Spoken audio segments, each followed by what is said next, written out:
Assalamualaikum warahmatullahi wabarakatuh. Hai adik-adik, bagaimana kabar kalian hari ini? Baik-baik saja bukan? Perkenalkan, nama kakak Rela Ciptaning Alifiah dari program studi pendidikan guru sekolah dasar FKIP Universitas Jember. Sebelum kita memulai pembelajaran hari ini, alangkah baiknya kita berdoa terlebih dahulu agar ilmu yang akan kita pelajari dapat bermanfaat bagi kita semua. Berdoa dimulai.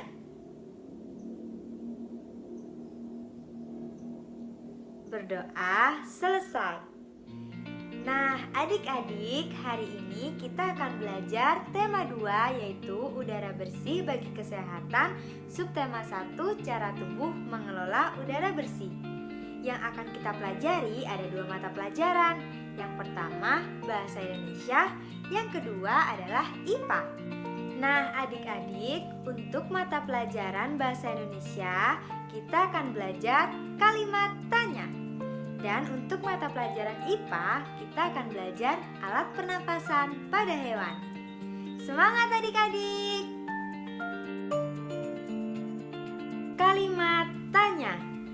Kalimat tanya merupakan kalimat yang mengandung makna sebuah pertanyaan. Ciri kalimat tanya yang pertama yaitu menggunakan intonasi naik, yang kedua menggunakan kata tanya, dan yang ketiga menggunakan tanda tanya. Kata tanya meliputi apa, di mana, kapan, dan siapa. Apa menunjukkan sesuatu benda atau kegiatan. Di mana menunjukkan tempat, kapan menunjukkan waktu, siapa menunjukkan seseorang atau nama orang.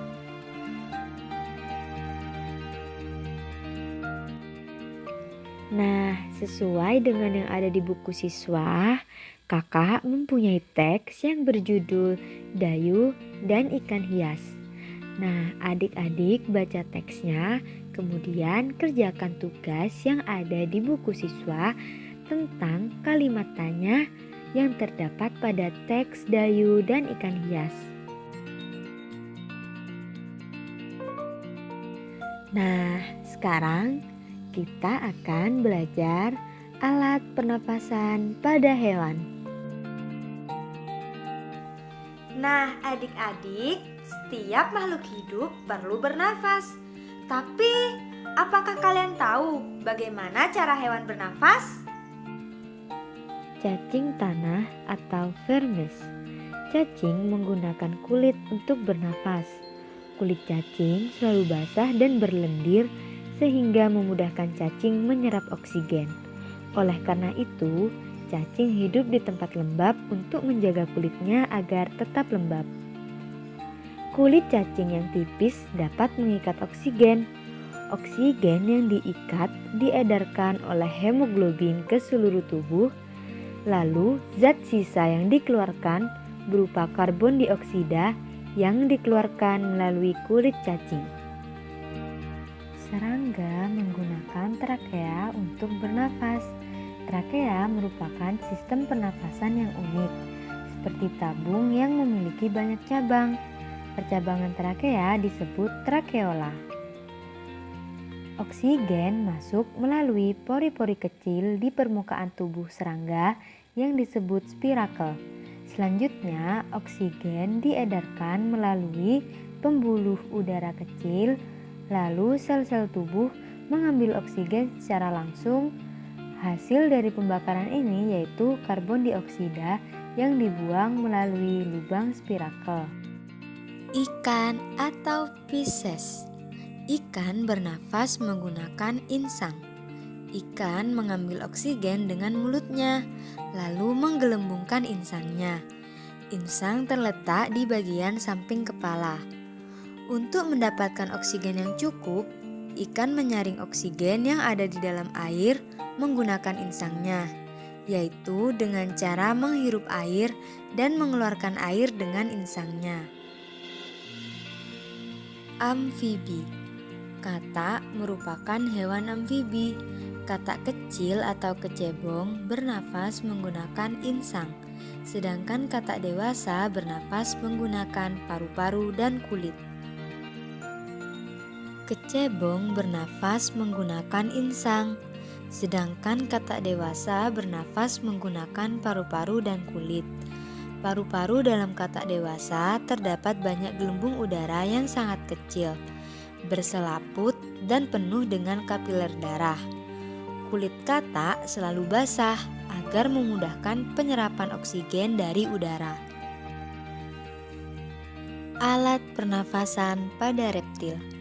Hewan yang termasuk jenis reptil salah satunya ialah ular, kadal, dan buaya. Reptil bernafas menggunakan paru-paru. Udara masuk melalui hidung, lalu ke batang tenggorokan, lalu ke paru-paru. Burung atau aves. Burung bernafas dengan sepasang paru-paru. Paru-paru burung terletak di dalam rongga dada. Saat tidak terbang, burung menghirup udara sebanyak-banyaknya. Sebaliknya, saat terbang, burung tidak menghirup udara. Oksigen masuk melalui lubang hidung pada pangkal paruh sebelah atas.